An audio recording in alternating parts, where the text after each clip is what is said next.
ఎప్పుడైనా రెండే విషయాలండి, చాలా సందర్భాలు చెప్తున్నాను.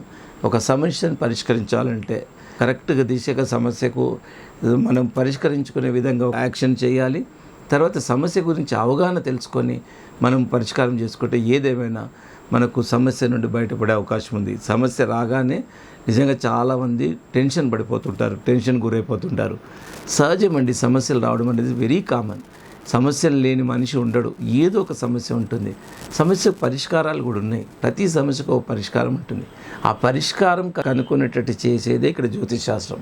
కాకపోతే అన్ఫార్చునేట్ థింగ్ ఏంటంటే జ్యోతిష్ శాస్త్రంలో ఎంత కమర్షియలైజేషన్ అయిపోయిందంటే మీరు అడగకపోయినా మీ జాతకాలు చెప్పేస్తుంటారు.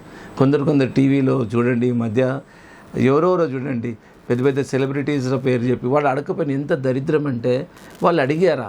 జ్యోతిష్ శాస్త్రం అడిగితేనే చెప్పాలి, అడగకుంటే చెప్పకూడదు.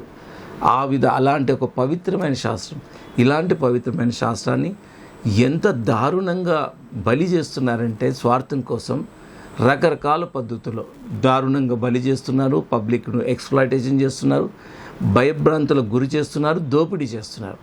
మీరు బాగా అర్థం చేసుకోండి, జ్యోతిష్ శాస్త్రం చాలా పవిత్రమైంది. మనకు ఒక బెనిఫిట్ కోసమే ఆవిర్భవించింది తప్ప నష్టం చేయడం కోసం కాదు. ఎవరైతే ఇలాగా కమర్షియల్గా చెప్తూ ఉన్నారో, మరీ ప్రత్యేకించి సెలబ్రిటీస్ గురించి వాళ్ళు అడిగారా? వాళ్ళు ఎంత బాధపడతారు? వాళ్ళు ఎందుకు వీళ్ళని ఎన్కౌంటర్ చేయలేకపోతున్నారంటే వాడు ఒక జనరల్గా వెధవలు అన్నట్టు వదిలేస్తుంటారు వాళ్ళంతే. ఎందుకంటే వాళ్ళ స్థాయి వేరు, వీళ్ళ స్థాయి వేరు. వీళ్ళు వాళ్ళని పెట్టుకొని ఒక పబ్లిసిటీ కోసం చేస్తుంటారు. చాలా తప్పది. అసలు జ్యోతిష్ శాస్త్రమే అడిగితేనే చెప్పాలి, అది కూడా ఎలాంటి ధనాపేక్ష లేకుండా చెప్పాలి, ఎలాంటి ఫీజు లేకుండా చెప్పాలి. చెప్పించుకున్న వాళ్ళు కూడా ఫ్రీగా చెప్పించుకోవద్దు. ఇదండి శాస్త్రం అంటే.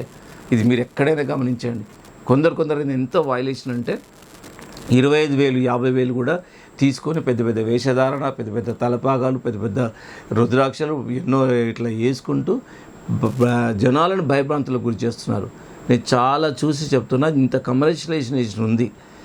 మీరు ఏ డౌట్ ఉన్నా దివైడమ్స్ రావాలని కోరుకుంటూ నంబర్స్ అని సేవ్ చేసుకొని కాల్ చేసినా మేము రత్నాల గురించే కాదు, జ్యోతిష్యం గురించి దేని గురించి అయినా మీకు తప్పకుండా ఇన్ఫర్మేషన్ అన్నది ఇవ్వడం జరుగుతుంది.